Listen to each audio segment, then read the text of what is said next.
Welcome to my channel Deep Sleep Mission-DSM. As we begin, I would be delighted if you could share your location in the comments below. It's truly inspiring to witness how far this content travels and to connect with viewers from across the world. The first time I saw Margaret Thompson's name carved into granite, she was still very much alive, working her shift at the county courthouse just 3 blocks away from Willowbrook Cemetery. But there it was, etched in perfect Times New Roman font. Margaret Thompson, 1967 to 2024, beloved wife and mother. The date of death? This Friday. Today is Wednesday. I should probably explain how I ended up in this mess. My name is David Chen, and I've been the groundskeeper at Willowbrook Cemetery in Millfield, Ohio for the past 8 years. It's honest work, quiet, predictable, and it pays the bills for my small apartment above Mrs. Henderson's bakery on Maple Street. The job comes with its quirks, sure, like the way fog rolls in every Tuesday morning without fail, or how the old oak tree near Section C always drops its leaves in perfect circles. But nothing, absolutely nothing, prepared me for what I discovered last Friday afternoon. What if I told you that someone has been visiting graves that don't exist yet? And what if I told you that every single person whose name appears on those phantom headstones dies exactly 7 days later? Would you believe me? Because after what I've witnessed over the past month, I'm not even sure I believe myself anymore. This is the story of the Friday Cemetery visitor, and why I'm terrified that my name might be next on her list. The story is now going to start. It began on a Friday in late October, the kind of day where the air bites just enough to make you pull your jacket tighter, and the leaves crunch under your boots with that satisfying autumn sound. I was doing my usual end-of-week rounds, checking for any damage from the previous night's windstorm, making sure the irrigation system was functioning properly, and ensuring all the flower arrangements from recent services were still presentable. Willowbrook Cemetery spans about 40 acres of rolling hills dotted with centuries-old maple trees and weathered headstones. It's divided into sections A through H, with the newer additions spreading toward the back where the land slopes down toward Miller's Creek. I've walked these paths thousands of times. I know every pothole in the gravel road, every loose stone on every grave, every squeaky gate hinge that needs oil. But that Friday, something was different. I was near Section F, the newer area where most of the plots are still empty, when I noticed fresh flowers. Bright yellow chrysanthemums and white roses, the kind they sell at Patterson's florist downtown for $12 a bouquet. They were arranged neatly at the base of what looked like a headstone. But here's the thing, there was no headstone there. Just an empty plot of grass that hadn't been sold or assigned to anyone. I stopped my utility cart and climbed out, thinking maybe someone had accidentally placed flowers on the wrong grave. It happens more often than you'd think. Grief makes people disoriented, and all the headstones can start to look similar when you're not thinking clearly. But as I got closer, I realized this wasn't a mistake. There were flowers. Fresh, expensive flowers, arranged perfectly on a grave that didn't exist. I knelt down and ran my hand over the grass where the flowers lay. The ground felt different somehow, softer, like it had been recently disturbed, though there were no visible signs of digging. The grass was perfectly level, perfectly green, but underneath my palm it felt hollow, empty. That's when I saw her. An elderly woman, maybe 75 or 80, walking slowly down the gravel path with a small watering can in one hand and what looked like a garden trowel in the other. She was dressed neatly in a navy blue coat and sensible walking shoes, the kind my grandmother used to wear to church every Sunday.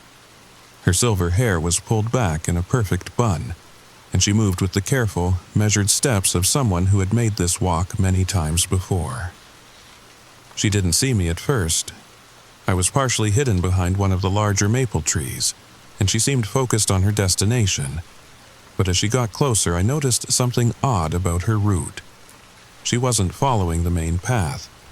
Instead, she was cutting across sections of the cemetery where there were no graves, walking in a straight line toward a specific spot in Section G. I followed her at a distance, staying behind trees and larger monuments to avoid being seen. I told myself I was just being cautious, making sure she wasn't vandalizing anything or causing damage to the grounds. But honestly, I was curious. In 8 years of working at Willowbrook, I had never seen this woman before. She stopped at another empty plot. No headstone, no marker, just grass. But she knelt down anyway and began arranging a small bouquet of white lilies with the same care and precision someone might use when tending to their spouse's grave. She whispered something under her breath. Too quiet for me to hear from my hiding spot behind a large granite angel. Then she did something that made my blood run cold. She pulled out a small piece of paper from her coat pocket and placed it where a headstone should be. The paper was folded neatly, and from where I was standing, it looked like it had writing on it. She weighted it down with a small stone, stood up slowly, and brushed the dirt off her knees. For a moment, she just stood there. Her head was bowed and her lips were moving in what looked like a prayer. The afternoon sun filtered through the maple leaves, casting dancing shadows across her face. There was something profoundly sad about the scene, something that made me feel like I was intruding on a deeply personal moment. Then she turned and walked away, following the same impossible straight line back toward the cemetery entrance. I waited until she was completely out of sight before approaching the spot where she had been kneeling.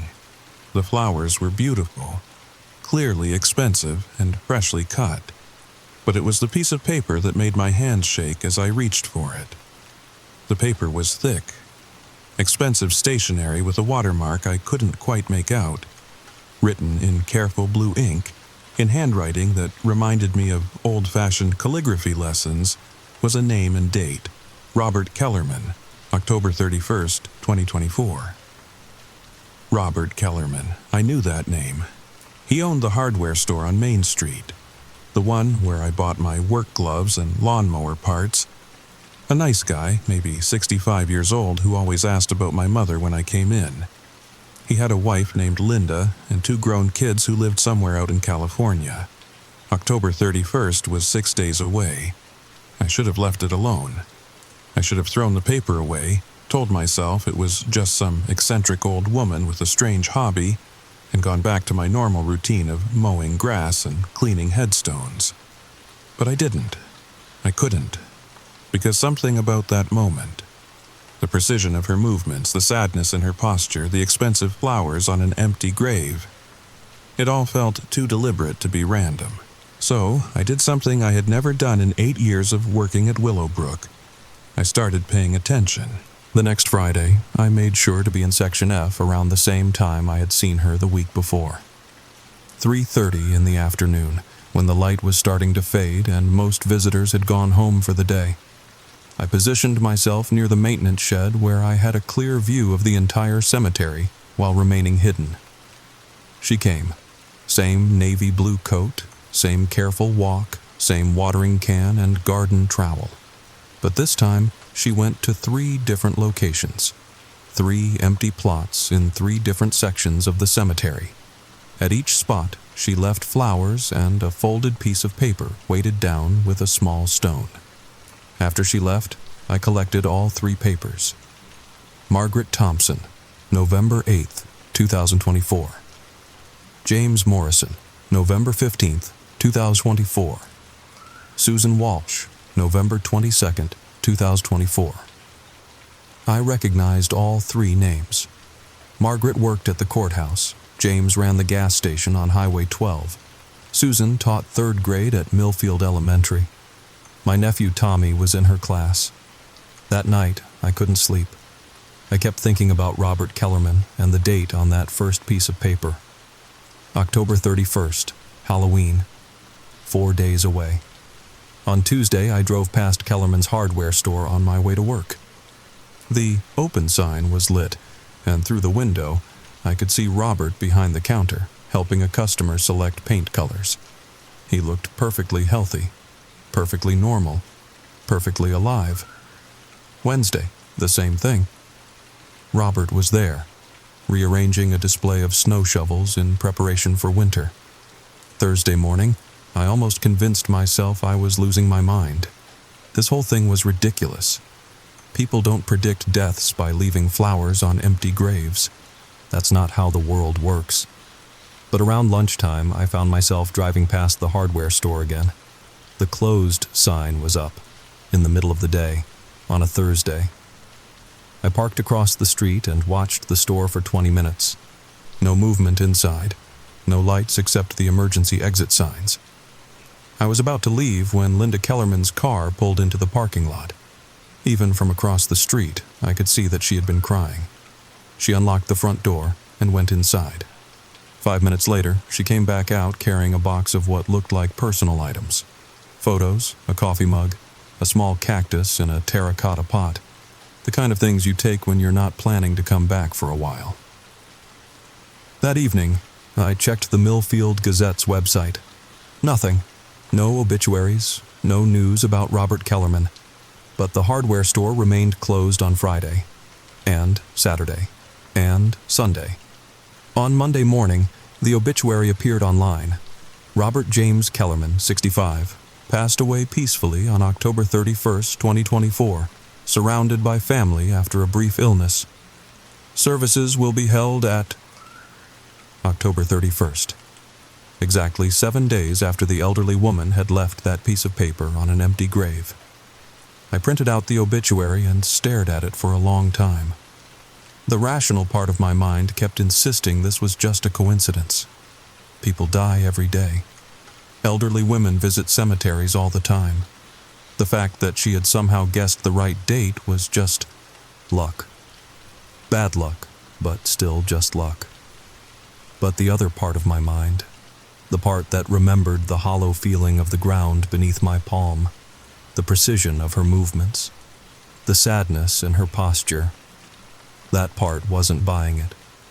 That part wanted to know what was going to happen to Margaret Thompson on November 8th. Margaret Thompson was a creature of habit. Every morning at 7:15, she walked from her small house on Cedar Street to the Millfield County Courthouse, where she had worked as a clerk for the past 12 years. She brought lunch from home, usually a sandwich and an apple, and ate at her desk while reading romance novels. She drove a 10-year-old Honda Civic that she parked in the same spot every day, and she always wore a small silver cross necklace that caught the light when she leaned forward to stamp documents. I knew all of this because I had started watching her. Not in a creepy way. At least, I told myself it wasn't creepy. I was trying to understand what connection she might have to the elderly woman who had written her name on that piece of paper. Maybe they were related. Maybe Margaret owed her money. Maybe there was some logical explanation for why someone would predict her death date with such confidence. November 8th was a Friday, 2 weeks after Robert Kellerman's death, 1 week after I had found that second batch of papers at the cemetery. I had been watching Margaret's routine for 6 days, and she seemed normal, healthy, maybe a little tired looking, but who isn't tired these days? On Wednesday, November 6th, I was driving past the courthouse around noon when I saw her collapse. It happened right on the front steps. One moment she was walking down toward the street, probably heading to Patterson's florist to buy flowers for the weekend like she did every Wednesday. The next moment, she was on the ground, her purse scattered across the concrete, her silver cross necklace glinting in the autumn sunlight. Several people rushed to help her. Someone called an ambulance. By the time the paramedics arrived, Margaret was conscious but disoriented. I watched from my car as they loaded her onto a stretcher and drove away, sirens wailing. That evening, I called the hospital using a fake name and claiming to be her cousin from out of town. The nurse was sympathetic but couldn't give me specific details due to privacy laws. She could only say that Margaret was stable but undergoing tests. Thursday passed with no news. The courthouse was closed on Friday for a staff training day, something that had been scheduled months in advance, according to the sign on the front door. I drove past Margaret's house on Cedar Street multiple times throughout the day. Her car wasn't in the driveway. Saturday morning, I found the obituary. Margaret Rose Thompson, 57, passed away peacefully on November 8, 2024, at Millfield General Hospital after a brief illness. She was preceded in death by November 8th, exactly 7 days after the piece of paper had been left on that empty grave. I sat in my kitchen, staring at the obituary on my laptop screen, and tried to make sense of what was happening. 2 people, 2 exact dates, 2 deaths that had been predicted a week in advance by an elderly woman who left flowers on graves that didn't exist yet. The rational explanations were getting harder and harder to believe. Maybe she was poisoning people somehow. But how? I had never seen her interact with Robert or Margaret. Maybe she had access to medical records. But that didn't explain how she knew they would die on specific dates. Maybe she was just incredibly lucky at guessing. But the odds of that were astronomical. Or maybe something else was going on. Something that didn't fit into the rational world of cause and effect that I had always believed in. I needed to know more about James Morrison. According to the paper I'd found, he was supposed to die on November 15th. That gave me exactly 1 week to figure out what was happening, and maybe find a way to stop it. James Morrison owned Morrison's Gas and Go on Highway 12, about 3 miles outside of Millfield. It was one of those old-fashioned service stations where they still pumped your gas for you if you asked nicely. And the coffee was always fresh because James made a new pot every 2 hours whether he needed to or not. He was maybe 55, with graying hair and laugh lines around his eyes from 40 years of dealing with customers who were having car trouble. I started stopping there for gas every other day. Not enough to seem suspicious, but enough to observe his routine and his health. James seemed fine. He moved a little slowly, probably arthritis from years of physical work, but he was alert, friendly, and showed no signs of illness. On Tuesday, November 12th, 3 days before the predicted date, I was filling up my tank when I overheard James on the phone with someone. His voice was tight with worry. "No, I understand, but Thursday is too soon. I need more time to get my affairs in order. Yes, I know what the doctor said, but..." He noticed me listening and turned away, lowering his voice. But I had heard enough. "Doctor, affairs in order. Thursday would be November 14th, 1 day before the date on the paper." That evening, I did something that probably crossed several ethical lines. I called Morrison's Gas and Go and pretended to be from his insurance company, claiming we needed to verify some information for his policy renewal. James was polite, but clearly tired. "Look, I appreciate you calling, but I'm dealing with some health issues right now. Can we do this next week?" "Of course, Mr. Morrison. I hope everything works out okay." "Yeah, me too. The surgery is scheduled for Thursday, and the doctor says... Well, he says we caught it early, so that's good, right?" Surgery. On Thursday, November 14th. 1 day before November 15th, the date the elderly woman had written on that piece of paper. I hung up the phone and sat in the dark in my apartment, listening to the sounds of Millfield settling in for the night. Mrs. Henderson's bakery ovens hummed to life downstairs, preparing for the next day's bread. A dog barked somewhere in the distance. Normal sounds, peaceful sounds, the sounds of a world where people don't predict deaths by leaving flowers on empty graves. But that world was starting to feel very far away. James Morrison died at 3:47 a.m. on November 15th, 2024. Post-operative complications, according to the official report. The surgery on Thursday had gone well. The doctors had successfully removed a small tumor from his intestine, and the prognosis had been optimistic. But sometime during the night, his blood pressure dropped suddenly, and despite the medical team's best efforts, they couldn't save him. I learned all of this from the obituary that appeared in the Millfield Gazette on Saturday morning. The funeral would be held the following Tuesday at St. Mary's Catholic Church, with burial at Willowbrook Cemetery. Willowbrook Cemetery. My cemetery. James Morrison would be buried in Section D, Plot 47, which I had helped prepare that very morning. But here's what haunted me. What kept me awake for 3 straight nights after reading that obituary. James Morrison wasn't supposed to die from post-operative complications. He was supposed to die from whatever that elderly woman had predicted when she left flowers on an empty grave. The surgery was just coincidence. Bad timing. A perfectly rational explanation that happened to align with an impossible prediction. Wasn't it? Friday afternoon came again, the 3rd Friday since I had first seen her. I positioned myself in the same spot near the maintenance shed, but this time I had a plan. This time, I wasn't just going to watch. This time, I was going to get answers. She arrived at exactly 3:30, just like before. Same navy blue coat, same careful walk, same watering can and garden trowel. But there was something different about her today. She moved more slowly, and even from a distance, I could see that her shoulders were hunched with exhaustion. Or maybe sadness. She went to 2 locations this time. The first was in Section H, near the back of the cemetery where the newer plots were still mostly empty. The second was in Section B, among some of the older headstones where the marble had been worn smooth by decades of weather.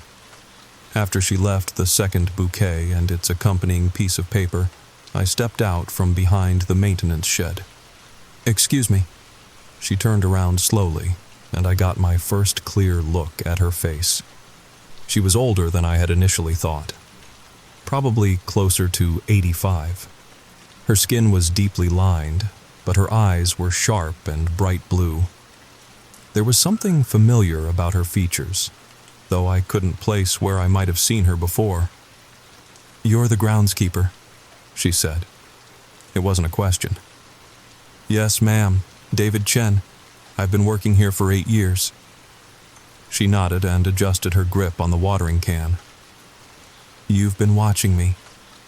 Again, not a question. I felt heat rise in my cheeks, but I forced myself to maintain eye contact. "Yes, ma'am, I have. I need to know. I need to understand what you're doing here." For a long moment she didn't respond. She just stood there studying my face with those sharp blue eyes. The afternoon wind rustled through the maple trees, and somewhere in the distance I could hear the sound of traffic on Highway 12. "You collected the papers," she said finally. "Yes. And you've been checking on them. Robert, Margaret, James." It wasn't a question, but I answered anyway. "Yes."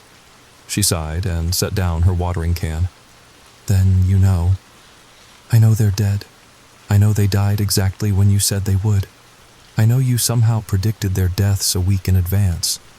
What I don't know is how, or why." She was quiet for so long that I started to think she wasn't going to answer. But then she reached into her coat pocket and pulled out a worn leather wallet. From it, she extracted a small, faded photograph and handed it to me. The photo showed a young woman, maybe 25 years old, with dark hair and bright blue eyes. She was wearing a nurse's uniform and standing in front of what looked like a hospital. On the back, in the same careful handwriting I had seen on the papers, was written, "Eleanor Whitmore, 1962. "That's me," she said quietly. 62 years ago, I was a hospice nurse at Millfield General Hospital." Eleanor Whitmore. I tried to remember if I had ever heard that name before, but nothing came to mind. "For 30 years I helped people die," she continued.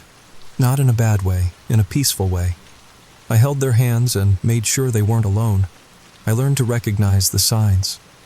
The way someone's breathing changes, the way their skin gets cold, the way their eyes look when they're ready to let go."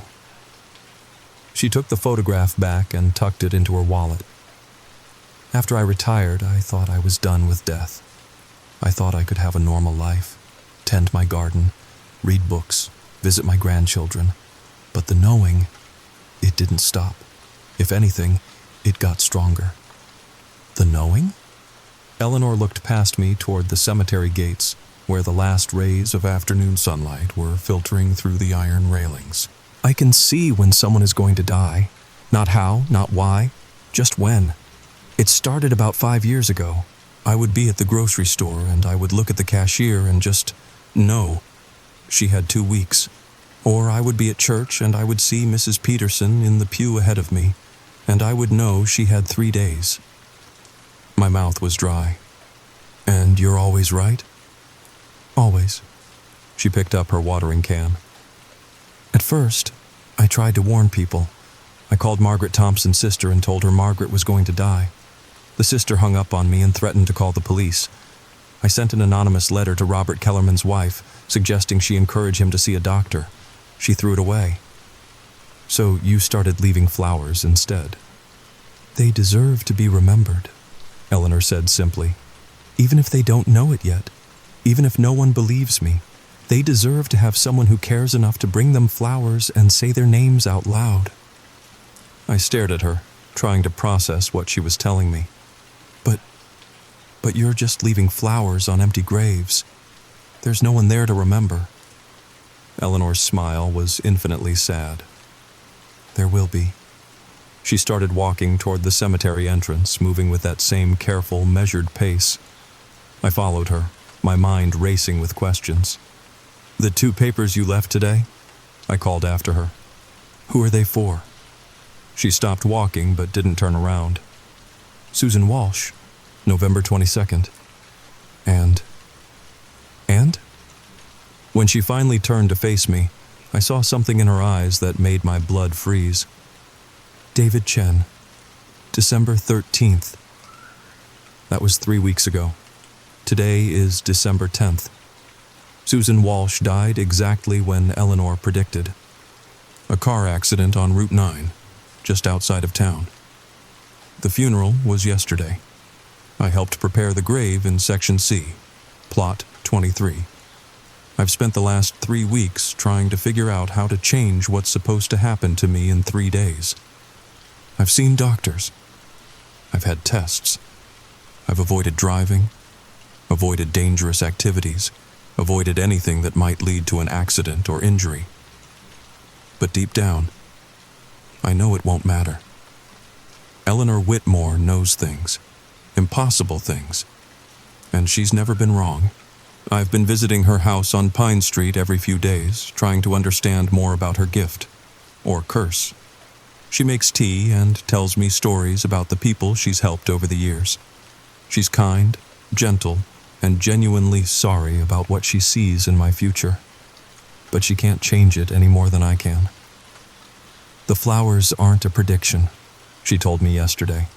They're a promise that someone will remember, a promise that the death won't be meaningless.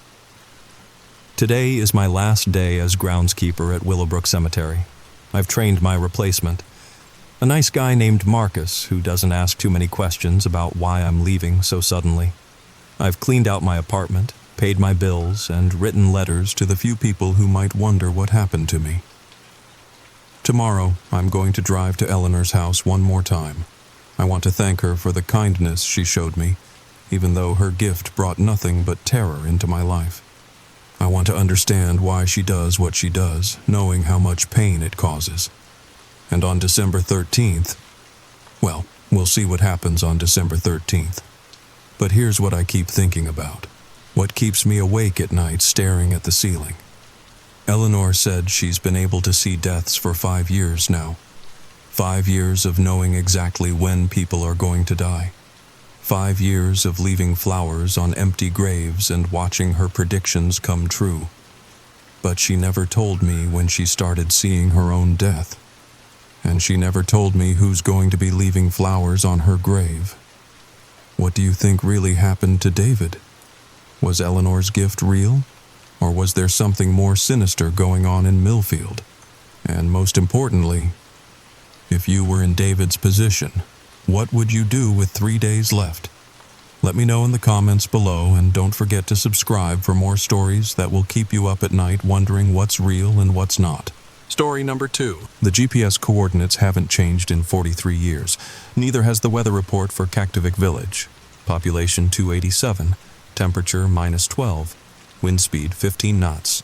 The only problem is, Kaktovik Village hasn't existed since 1981, yet every morning at 5:47 a.m., my flight manifest updates itself with delivery requests from people who shouldn't be alive.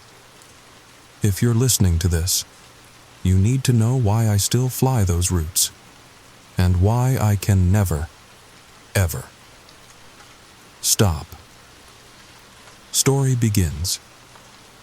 My name is Jake Morrison, and 3 months ago, I inherited the worst gift anyone could receive: a 1962 de Havilland Beaver floatplane and a set of flight routes through the Alaskan wilderness that my Uncle Charlie flew for 43 years. The lawyer's office in Anchorage smelled like burnt coffee and old paper when he handed me the keys.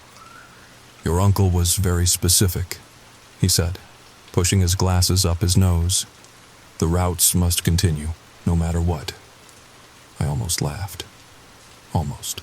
Charlie had been the kind of bush pilot they write books about, flying medical supplies to remote villages, delivering mail to research stations, rescuing hikers from places helicopters couldn't reach.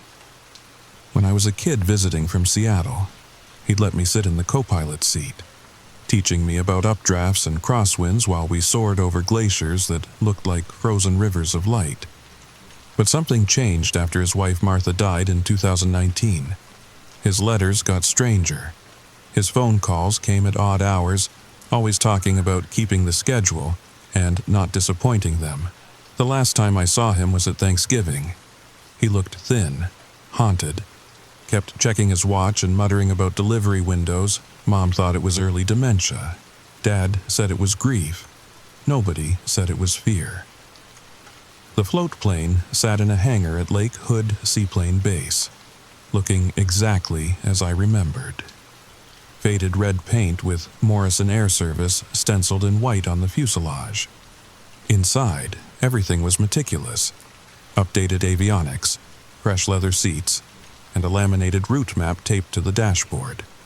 7 villages were marked with red circles: Kaktovik, Shungnak, Nikolsky, Chitina, Eagle, Chicken, and one simply labeled North.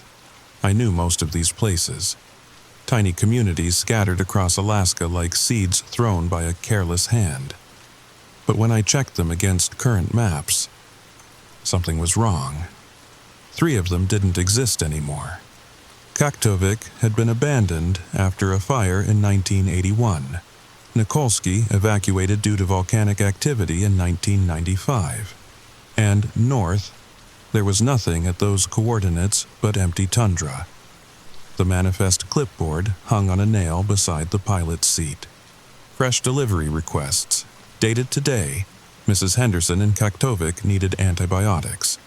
Tom Bridges in Nikolsky ordered canned goods. Someone in North requested.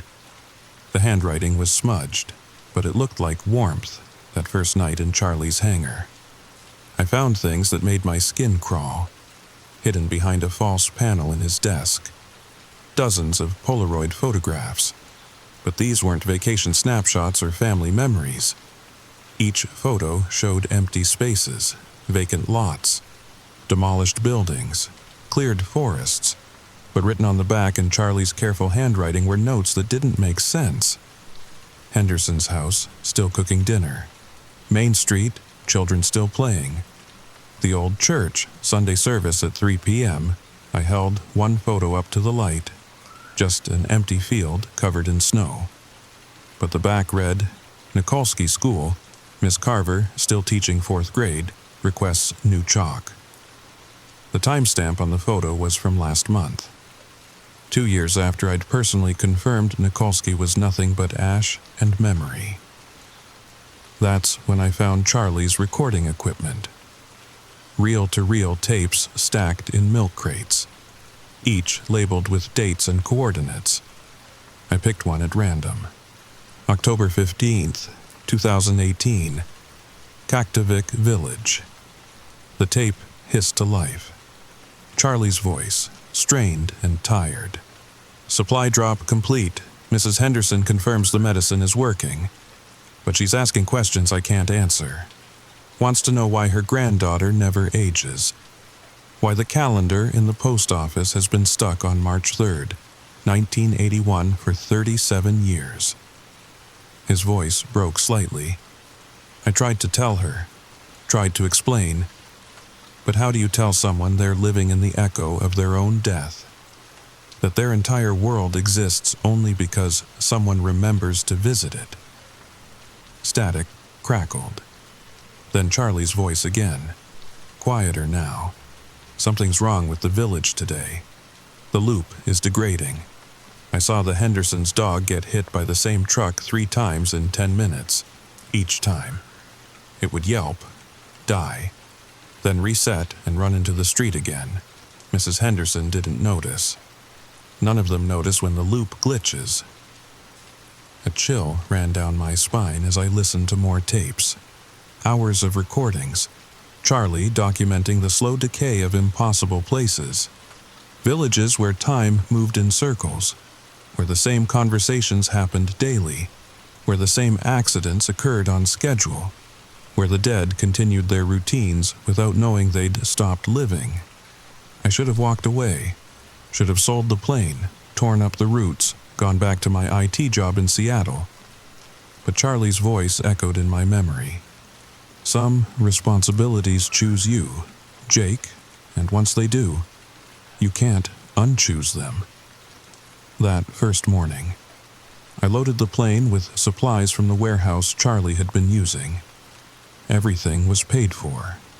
Organized, labeled, antibiotics for Mrs. Henderson, canned peaches, beans, and coffee for Tom Bridges, and for North, a single wool blanket, wrapped in plastic. The Beaver's engine coughed to life like an old dog waking from sleep. Lake Hood stretched before me, dark water rippling with the promise of rain. Other pilots were doing their pre-flight checks, normal people flying to normal places. I wasn't one of them anymore. The flight to Kaktovik should have taken 4 hours. The GPS showed the village coordinates clearly, but as I flew north, the landscape began to feel wrong. Mountains appeared where my charts showed valleys. Rivers ran backward from their marked directions. The magnetic compass spun lazily, as if it had given up trying to find north. But it was the radio that truly unnerved me. What started as normal air traffic chatter slowly transformed into something else entirely. Voices speaking languages that hurt to hear. Flight numbers that contained letters, symbols, sounds that shouldn't exist in human speech. November 70 Whiskey requesting permission to land at coordinates that taste like copper. Delta. Alpha reporting fuel levels holding steady at impossible. This is Flight Scream 77 requesting vectors to the place where lost children wait. I tried changing frequencies, but every channel carried the same impossible transmissions.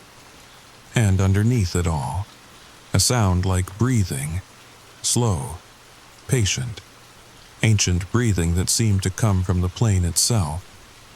The fuel gauge began behaving strangely too, sometimes showing full, sometimes empty, sometimes displaying symbols that weren't numbers. At one point it read "soon" in flickering red letters before snapping back to normal. Then, through a break in the clouds, I saw it, Kaktovik Village, exactly as it had been in the photos from the 1970s. Wooden buildings clustered around a small airstrip. Smoke rising from chimneys, a few trucks moving along the main street. My rational mind screamed that this was impossible. The village had burned. I'd seen the newspaper articles, the insurance reports, but there it was, as real as the stick in my hand and the engine noise in my ears. I circled once, twice, looking for signs of, what, decay, abandonment? Some indication that this was a movie set or a hallucination. But the windsock was full, pointing northeast. The runway had fresh tire marks, and standing at the edge of the strip, a figure in a heavy parka waved me down. Landing a float plane on a dirt strip requires special wheels. Charlie's Beaver had them. Of course it did. The touchdown was smooth, practiced, as if the plane knew this approach by heart. The figure in the parka walked toward me as I powered down. An elderly woman, indigenous features weathered by decades of Arctic wind. She smiled, and her teeth were too white, too perfect. "You must be Jake," she said, and her voice carried despite the engine's dying rumble.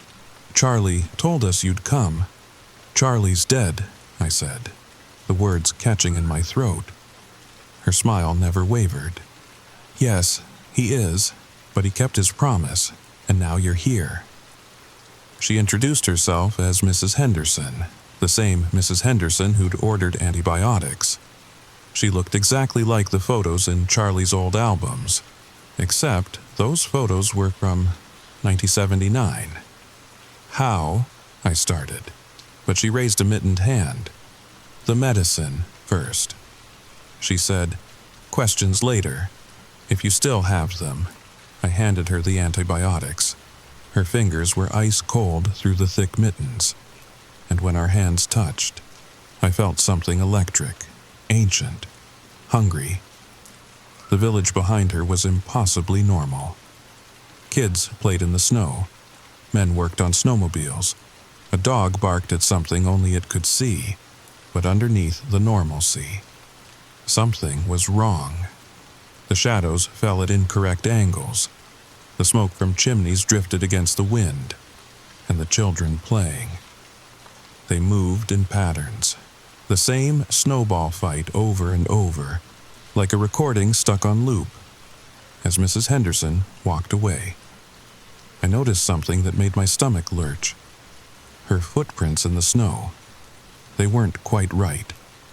Instead of the expected boot-shaped impressions, her tracks looked like burn marks, charred outlines in the white snow that smoldered faintly as I watched. The village itself seemed to flicker when I wasn't looking directly at it. Peripheral vision caught buildings phasing in and out of existence. A truck that appeared solid from the front showed daylight through its engine block when viewed from the side. Children's laughter echoed from empty lots. But what terrified me most was the consistency of their routines. I watched for 20 minutes, and the same sequence repeated exactly. A man in a red flannel shirt walked from the store to the gas station, spent precisely 3 minutes there, then walked back. A woman hung laundry that was already dry. A child threw the same stick for the same dog, which fetched it with the same enthusiasm. And every 4 minutes and 37 seconds, a church bell tolled 3 times. Even though there was no church, "We need these supplies," Mrs. Henderson said, clutching the medicine. "Without them, we fade." Charlie understood. "He kept us whole." "Kept you whole?" My voice cracked like a teenager's. "You're not. You can't be. Real?"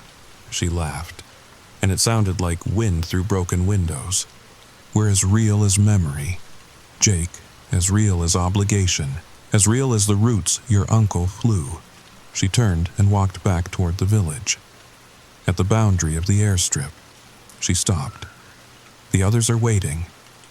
She called back, "Don't disappoint them. The consequences." She didn't finish. I wanted to follow her, to demand answers, but my feet wouldn't move. Something about crossing that boundary, entering the village proper, felt like a line I couldn't uncross. I got back in the plane. The engine started immediately, eager to leave as I taxied for takeoff. I saw them.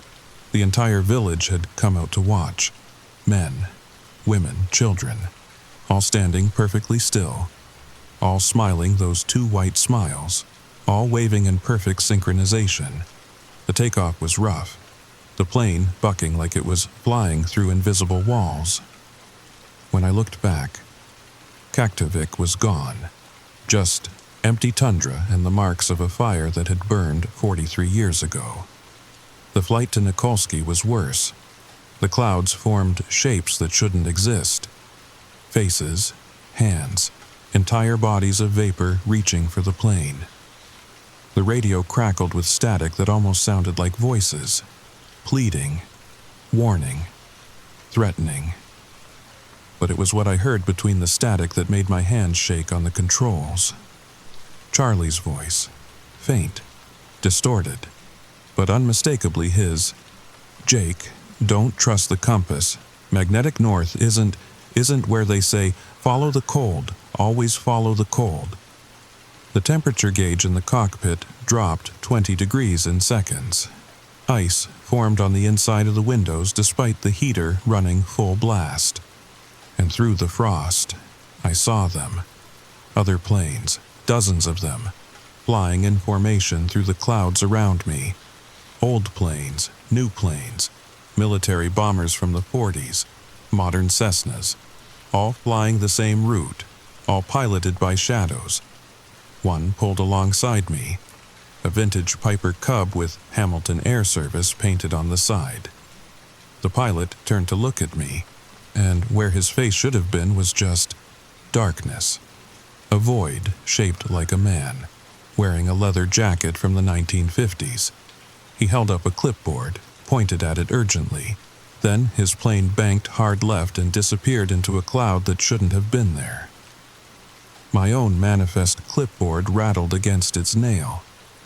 New entries were appearing as I watched, written in different hands, different inks, some in languages I didn't recognize, deliveries to places that hurt to read, coordinates that made my eyes water. The terminal station, the Upside Church, Nowhere, Arkansas, the city of Dis. Nikolsky appeared through a gap in the weather like a photograph developing in reverse. First the edges, then the details. Then the impossible reality of a village that had been buried under volcanic ash in 995. Tom Bridges met me at the dock. He was younger than Mrs. Henderson, maybe 50, with eyes that didn't quite focus on the same point. His handshake was firm but wrong, like shaking hands with someone through thick glass. "Appreciate the supplies, Jake," he said, unloading the canned goods. "Been 3 weeks since Charlie's last run. We were getting..." He paused, searching for a word. "Thin? You ever forget something important?" Tom asked, stacking cans on a rusted cart, like a name or a face, but you know it's there, just out of reach? That's what happens when the supplies don't come. We start forgetting ourselves, start becoming just echo. Behind him, Nikolsky looked like a double-exposed photograph. Buildings solid one moment, translucent the next. People walking through walls, disappearing mid-stride, reappearing blocks away. Charlie figured it out. Tom continued. "The supplies. They're not really antibiotics or food. They're attention, memory, belief. Every time someone flies these routes, acknowledges we exist, we get a little more real." "But you're not real," I said, though the words felt hollow. "You're all dead." Tom's laugh was bitter. "Dead's a strong word. Jake, we're discontinued, like a TV show that got canceled but keeps playing in syndication. As long as someone's watching, we exist." He finished unloading and pushed the cart toward the village. "Better get to north before dark," he said without looking back. "They've been waiting the longest, and they're the hungriest." The coordinates for north led to nothing. Empty tundra stretching to the horizon.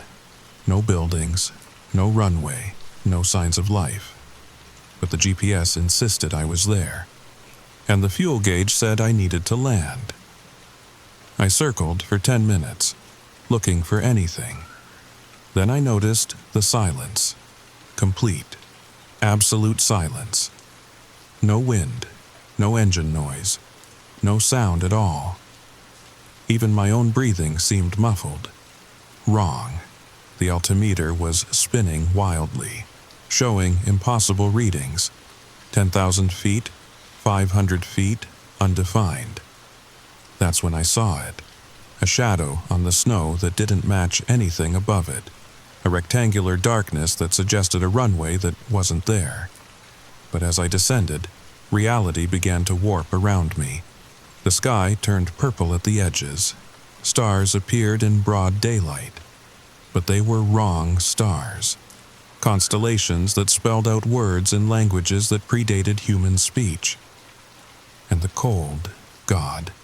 The cold, not just physical cold, but something deeper.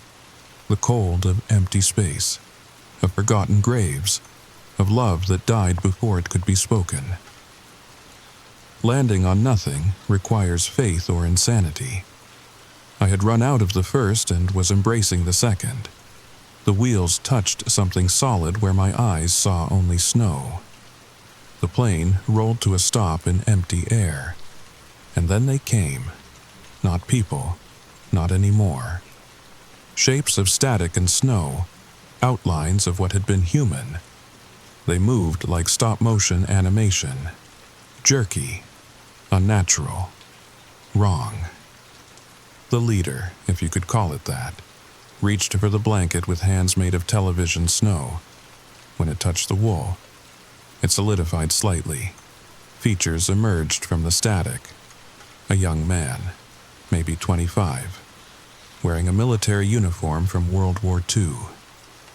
Weather station. His voice was like radio interference. Classified.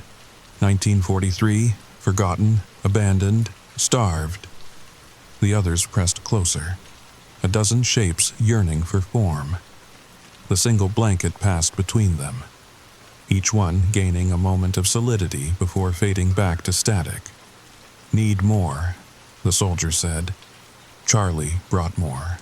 Warmth, memory, life.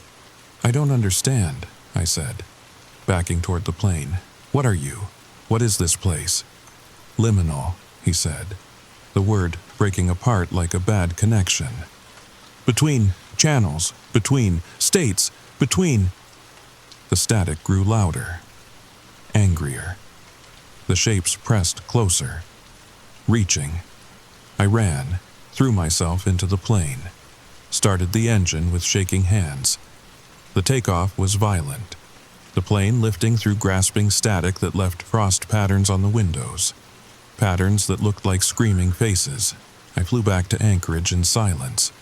The radio was dead, the GPS spinning wildly, but the plane knew the way home, following invisible roads through darkening sky.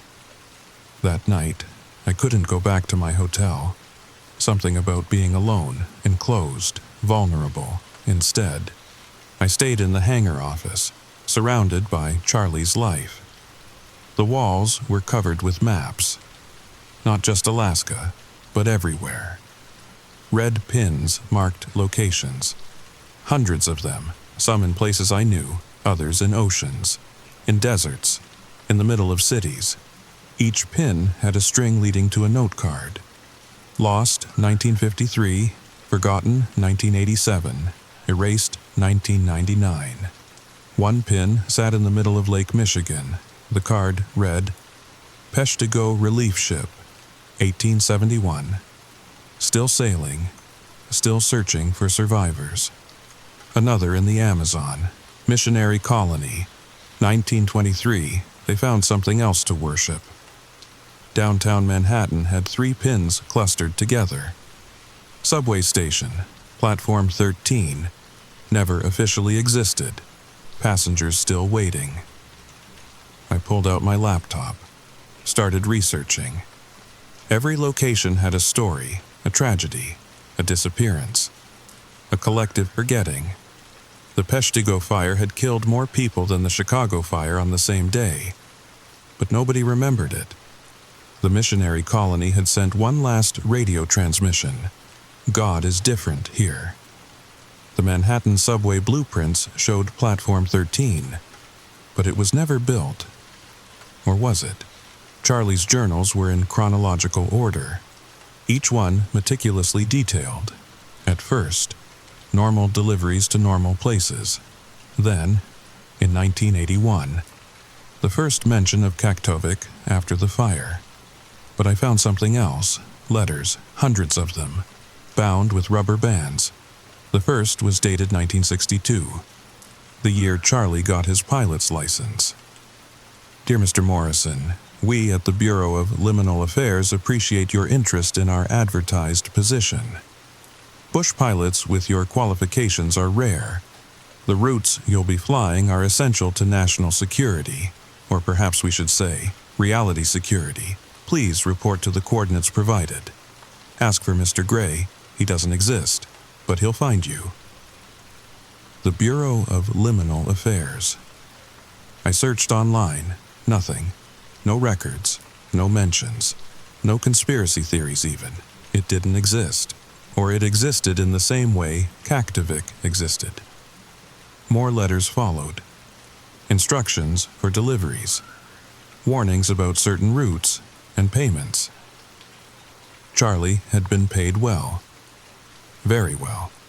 The money came from accounts that didn't exist at banks that had never been built. One letter stood out, dated just a month before Charlie died. Mr. Morrison, your nephew has been selected as your replacement. He doesn't know it yet. Won't know it until you're gone. But the routes must continue. The alternatives are unacceptable. We've seen what happens when the forgotten get too hungry. Detroit, 1967. Watts, 1965. They called them riots. We know better.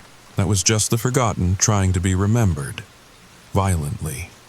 Your nephew is strong. He'll understand. Or he'll learn. Either way, the routes continue. My hands shook as I set the letter down. Selected? I'd been selected? A sound outside made me freeze.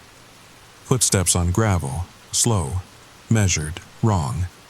The doorknob turned. A man entered who looked like he'd stepped out of a 1950s government PSA. Gray suit, gray tie, gray hair. Even his skin had a grayish tint. Mr. Gray, I presumed. Hello. Jake. His voice was like old paper rustling. I see you've been reading. Good. Context helps. Who are you? I managed. I'm nobody, he said, sitting in Charlie's old chair. Literally, I'm a government employee who was never hired by an agency that doesn't exist to manage problems that can't be real. I'm what happens when bureaucracy becomes self-aware. He pulled out a cigarette that smelled like burning memories. Your uncle was the best we had, he continued. 43 years without a major incident. Do you know how rare that is? Most pilots last 5 years before they try to stop. Then we have to... He paused. Replace them, messily. You're threatening me? No. He smiled, and his teeth were the same gray as everything else. I'm explaining. You've already seen what happens when deliveries are late. They get thin, desperate. Some of them start wandering, looking for acknowledgement, for proof they existed. He stood, walked to the map. See this pin in Portland? He pointed to Oregon. 1997. Pilot decided to stop flying. 3 days later, half a neighborhood reported seeing deceased relatives in their homes. Police called it mass hysteria. We called it a containment breach. This one in Denver, another pin. 2003, trucker stopped driving his routes. Week later, an entire abandoned mall materialized in downtown, full of shoppers from 1985, still shopping, still trying to buy things from stores that didn't exist. Took us 6 months to fade them back out. He turned to me. You're not prisoners. Jake, you're antibodies. You keep the infection of forgetting from spreading. You maintain the quarantine between what is and what was. And if I refuse... Mr. Gray walked to the door, paused. Then you become one of them, he said simply. The forgotten forget themselves first. Charlie knew that. Why do you think he kept flying even when his body was failing? He was terrified of forgetting, of becoming something that needed deliveries. He left, and I noticed the cigarette butt he'd dropped had already faded from existence. I didn't sleep that night. Couldn't. Every time I closed my eyes, I saw them, the static people, the 2 white smiles, the shadows where faces should be. Charlie's final journals told the complete story. 43 years of maintaining the impossible, of keeping the forgotten stable, contained, fed on acknowledgement and supplies. They needed me. He wrote, "Still need supplies. Can't abandon them." The entries grew more frantic over the years. Villages that shouldn't exist, people who weren't quite right, and always the compulsion to continue. They're trapped. He wrote in 2018, between death and disappearance, between memory and forgetting. The routes keep them stable, without the flights. They dissolve into nothing. Or worse, they come looking. The final entry was dated 3 days before his death. Jake will understand. He has to. They know about him now. They're waiting. If he doesn't fly, they'll come south. They'll look for what they need. And Anchorage has so many people who won't be missed. I wanted to burn it all. The plane, the routes, the journals. But that night, the dreams started. Mrs. Henderson standing in my Seattle apartment, fading in and out like bad reception. Tom Bridges at my coffee shop, translucent, desperate. And the static shapes from north pressed against my windows, spelling out words in frost. Tomorrow, fly, or we come. The next morning, the manifest had updated itself. More supplies needed, more villages added to the route, places I'd never heard of, coordinates that shouldn't exist. I loaded the plane with whatever they requested. Medicine, food, blankets, books, toys, each item a tether to existence, a weight against oblivion. The flights became routine, impossible routine. Villages that existed only when observed. People who were memories wearing human masks. And always, the hunger for acknowledgement, for proof they hadn't been forgotten. Some days, new villages appeared. Ghost towns, abandoned camps, forgotten outposts, all populated by those who fell through the cracks of history, all dependent on my deliveries to maintain their fragile existence. And I understood Charlie's fear, because if I stopped, if I refused to fly, they wouldn't simply fade away. They'd come for what they needed. And in a world that creates forgotten places every day, that loses people in the margins, that erases entire communities from memory, they'd never run out of food. 3 months I've been flying these routes. 3 months of delivering supplies to the discontinued, the erased, the forgotten, and every flight. The manifest grows longer. New coordinates appear. New villages materialize from nothing. Yesterday, I saw something that made my blood freeze. A new entry on the manifest. Coordinates I recognized. My childhood home in Tacoma. The house that burned when I was 12. The house where the request was simple. Toys for Emma. Emma, my sister's name. My sister who died in that fire. I haven't flown that route yet. But the coordinates pulse on my GPS, and last night, I heard her voice on the radio, singing the song she used to sing, asking why I haven't visited, asking why I abandoned her tomorrow. I fly to Tacoma, or what's left of it in that other space, that liminal gap where the forgotten wait. And I need to know, if you're listening to this, if you've ever lost someone, someplace, something that should have been remembered. Check your maps. Check the coordinates where they should be. Because Charlie wasn't the only bush pilot flying these routes. There are others. Truck drivers on abandoned highways, ship captains on forgotten seas, train conductors on discontinued lines. We're the ones who keep the forgotten from becoming hungry. We're the ones who maintain the barriers. And we're running out of supplies. So I need to ask you something. And think carefully before you answer. Have you noticed places in your town that feel wrong? Empty lots that give you chills? Abandoned buildings where shadows move without sources? Those aren't empty. They're waiting. And if you've noticed them, they've noticed you. Sleep tight. And whatever you do, don't research the coordinates of places that no longer exist. Because once you know where they are, they know where you are too.